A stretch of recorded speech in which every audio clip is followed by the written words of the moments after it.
Hindi cinema के दो दिग्गज गायक लता मंगेशकर और मोहम्मद रफ़ी, जिन्होंने अपनी मधुर आवाज़ से करोड़ों दिलों को छुआ, सिर्फ अपनी गायकी के लिए ही नहीं बल्कि पेशेवर अनुशासन और रचनात्मक दृष्टिकोण के लिए भी जाने जाते थे।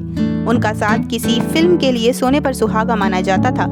लेकिन क्या आप जानते हैं कि इन दोनों के बीच एक बार ऐसा झगड़ा हुआ कि उन्होंने 4 साल तक एक दूसरे से बात तक नहीं की थी। इस वीडियो में हम आपको बताएंगे उस झगड़े के पीछे की वजह और कैसे दोनों ने फिर से सामंजस्य स्थापित किया।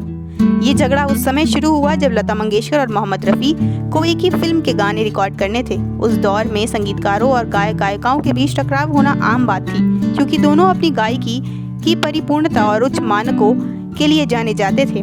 बताया जाता है कि इस विशेष गाने को लेकर दोनों के बीच संगीत की शैली और लहजे को लेकर मतभेद हुआ। लता मंगेशकर ने गाने के कुछ हिस्सों में अपनी सटीकता और भावपूर्ण प्रस्तुति पर जोर दिया और वहीं रफ़ी साहब चाहते थे कि गाना कुछ अलग अंदाज में गाया जाए। विवाद की असली वजह थी पेशेवर अहंकार और सम्मान का प्रश्न। लता मंगेशकर उस समय हिंदी सिनेमा की शीर्ष गायकी थी और उन्हें हर गाने में अपनी शैली बनाए रखने की आदत थी। वहीं मोहम्मद रफ़ी की अपनी अलग आवाज़ और पहचान थी।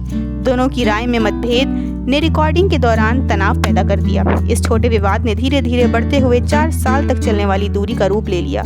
इसके दौरान दोनों कलाकार केवल अपने व्यक्तिगत और पेशेवर कारणों से एक दूसरे से बातचीत से बचते रहे। इस झगड़े का असर फिल्म उद्योग पर भी पड़ा।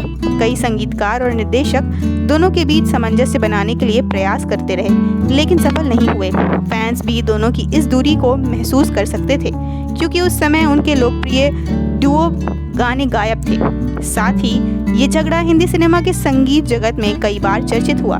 कहा जाता है कि संगीतकारों के लिए ये एक चुनौती थी कि दोनों कलाकारों को एक साथ रिकॉर्डिंग के लिए मनाया जाए। हालांकि 4 साल बाद एक विशेष अवसर पर दोनों के बीच सामंजस्य स्थापित हुआ। एक फिल्म के संगीत निर्देशक ने दोनों को एक साथ गाना रिकॉर्ड करने के लिए मनाया। इस बार रिकॉर्डिंग के दौरान दोनों ने पेशेवर रवैये अपनाया और अपने व्यक्तिगत मतभेद को अलग रखा। इस अनुभव ने यह साबित किया कि संगीत की महानता और पेशेवर सम्मान व्यक्तिगत झगड़ों से अधिक महत्वपूर्ण है। इसके बाद दोनों ने फिर से एक दूसरे के साथ गाने रिकॉर्ड किए और फैंस को उनकी यादगार जोड़ी का आनंद मिलना शुरू हुआ। लता मंगेशकर और मोहम्मद रफ़ी का ये झगड़ा दिखाता है कि महान कलाकार भी कभी-कभी पेशेवर मतभेदों में फंस सकते हैं, लेकिन संगीत और सम्मान के लिए सामंजस्य ही सबसे बड़ा समाधान होता है।